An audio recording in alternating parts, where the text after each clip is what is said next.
What if everything we've ever believed about Fatima was only the beginning? What if the so-called third secret was just the surface, a mere glimpse into a deeper, more profound prophecy that is unfolding before our very eyes in 2025? Dear brothers and sisters, I invite you, just for a moment, to stop whatever you're doing. Listen not just with your ears, but with your heart.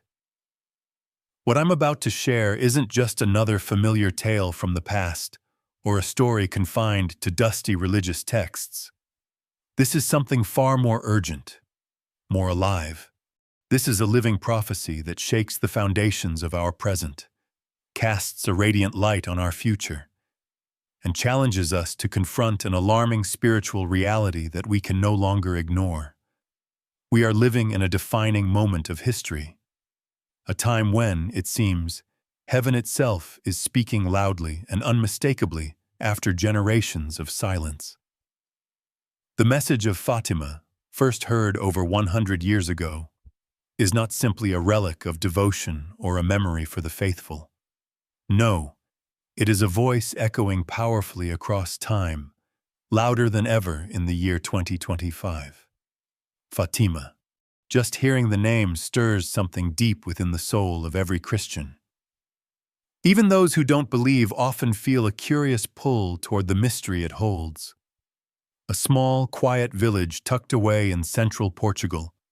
Who would have thought that in 1917, such an ordinary place would become the center stage for one of the most extraordinary spiritual events of the 20th century? It was there, in that unassuming countryside, that the Virgin Mary appeared not to kings or scholars, but to three humble shepherd children, Lucia dos Santos and her cousins Francisco and Jacinta Marto. They were young, uneducated, and utterly ordinary. And yet, they were chosen to receive a message meant for the entire world. From May 13th to October 13th, 1917, 6 apparitions took place. 6 moments that altered the course of modern history. But these appearances weren't just moments of comfort or religious wonder. They carried with them messages, warnings, and secrets that would ripple across the decades. The message of Fatima is traditionally divided into 3 parts, commonly known as the 3 secrets. The first secret was a terrifying vision of hell, a vivid and disturbing glimpse meant to awaken the world to the gravity of sin and its eternal consequences. It was a call to conversion, to repentance, to remember that eternity is real and not everyone walks the narrow path. The second secret was both a promise and a warning.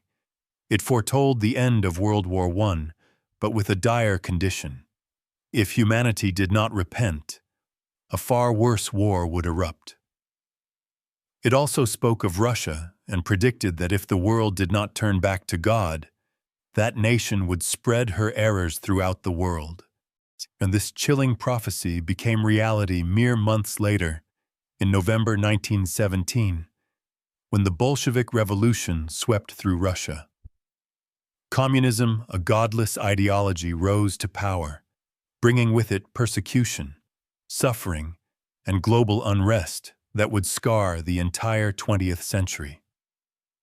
Then came the third secret, perhaps the most mysterious and controversial of them all. For decades, the Vatican withheld its contents, fueling speculation, fear, and countless conspiracy theories. When it was finally revealed in the year 2000, it described a powerful vision.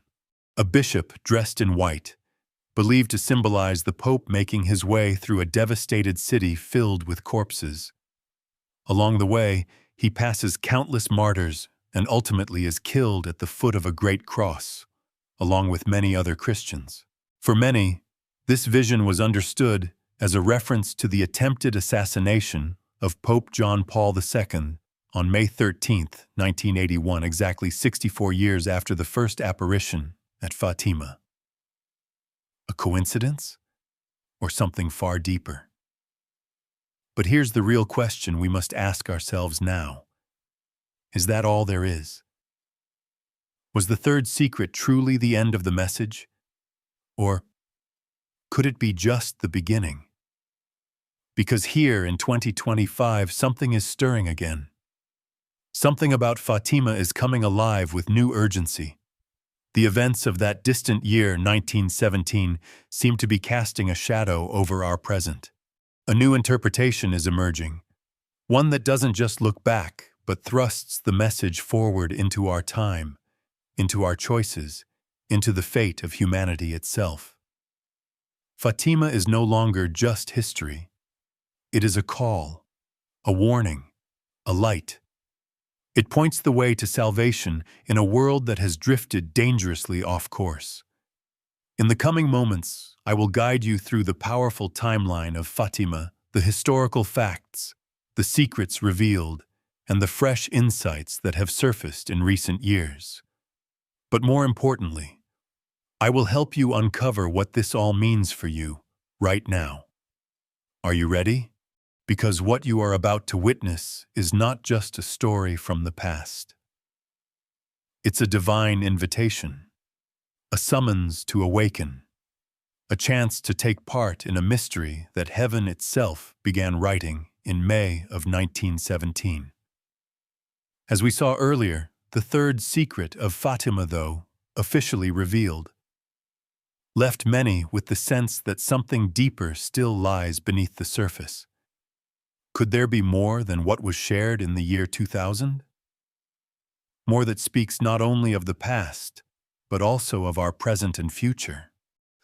While the vision of the bishop in white walking through a devastated city certainly resonates with historical events, like the attempted assassination of Pope John Paul II, many scholars, mystics, and even members of the clergy believe the full significance of the third secret may not have been completely disclosed or fully understood.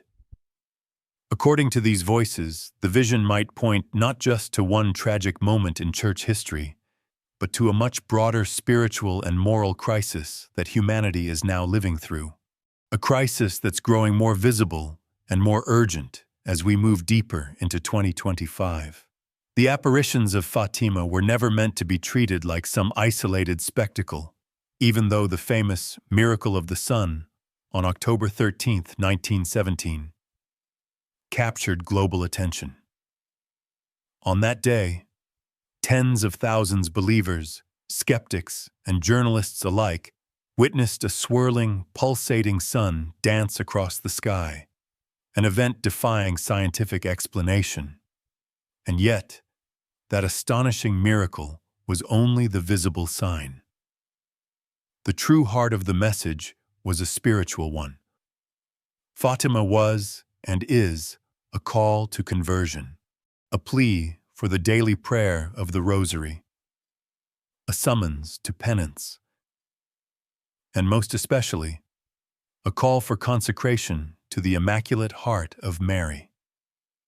The Virgin promised that if humanity listened and responded, her Immaculate Heart would triumph and a time of peace would be granted to the world.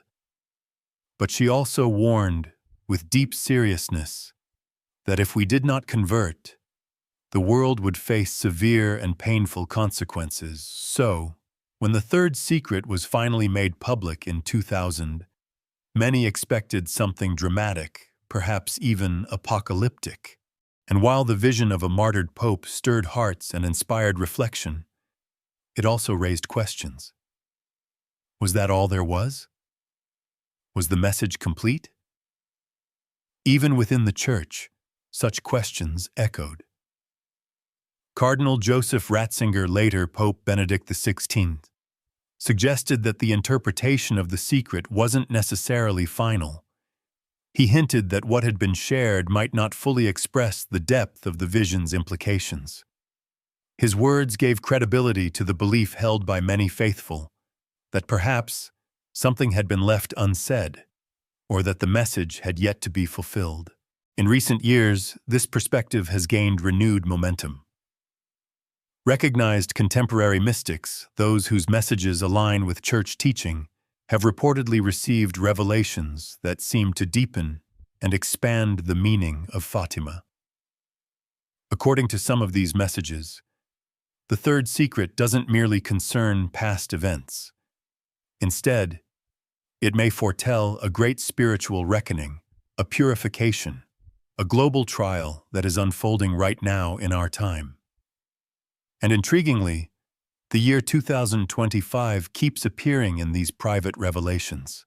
Many have begun to see it as a pivotal year one that could usher in profound change. But why 2025? To understand that, we need to look back once again to Sister Lucia, the eldest of the three visionaries. In 1925, now a nun, she received another apparition of the Virgin Mary. This time, Mary asked for the promotion of a new devotion, the first 5 Saturdays. This devotion would involve confession, communion, praying the rosary, and meditating for 15 minutes on the mysteries, all done in reparation to her Immaculate Heart.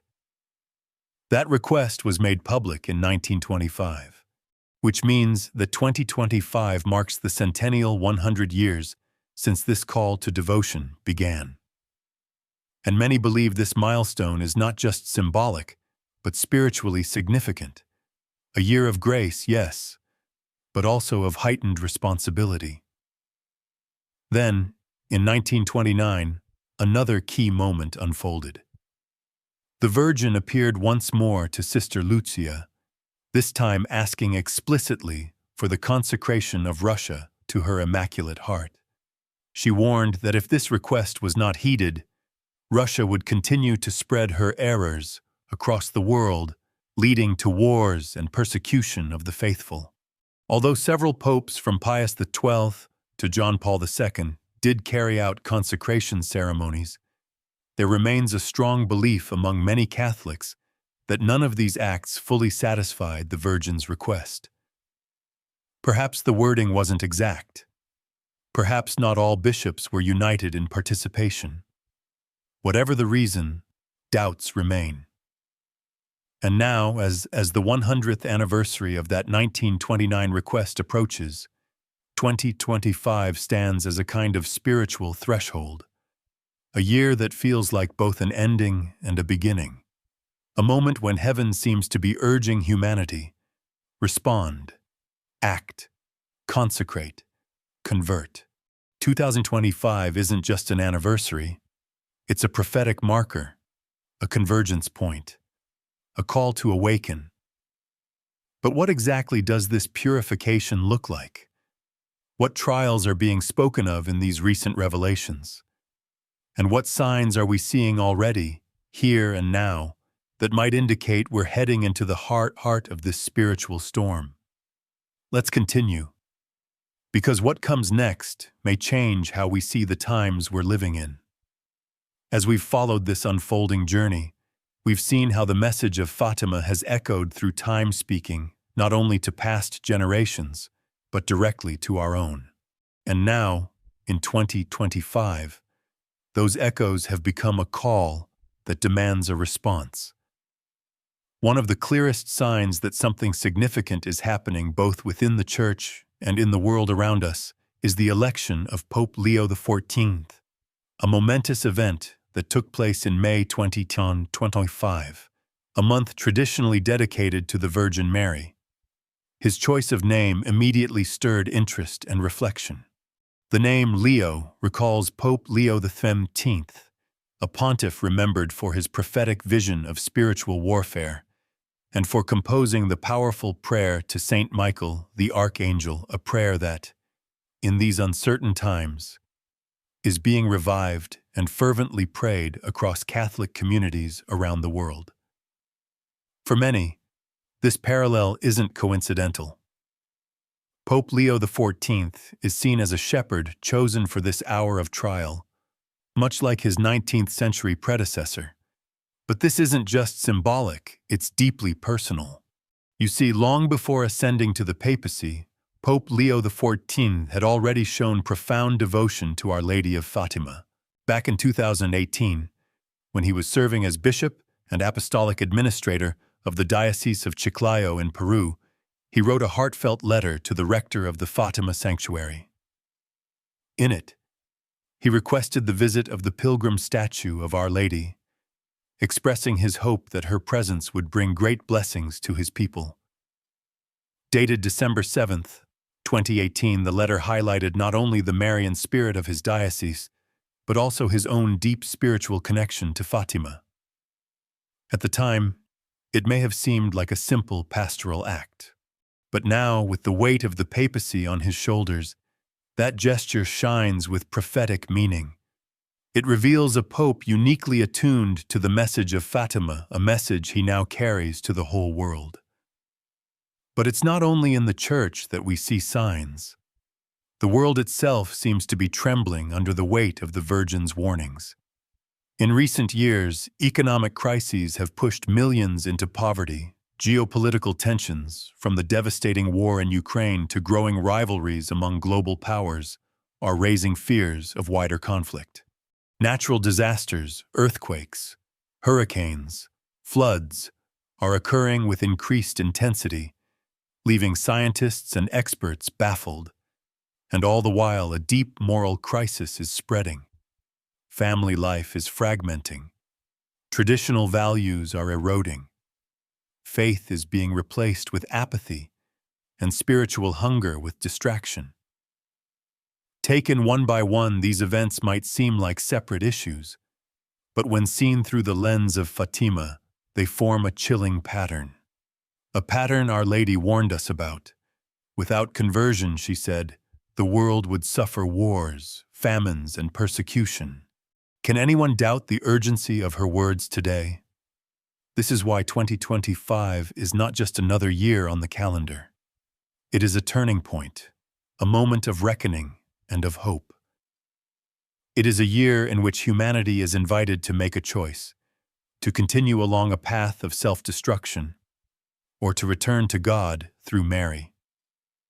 Under the guidance of Pope Leo XIV, the Church is taking this call seriously.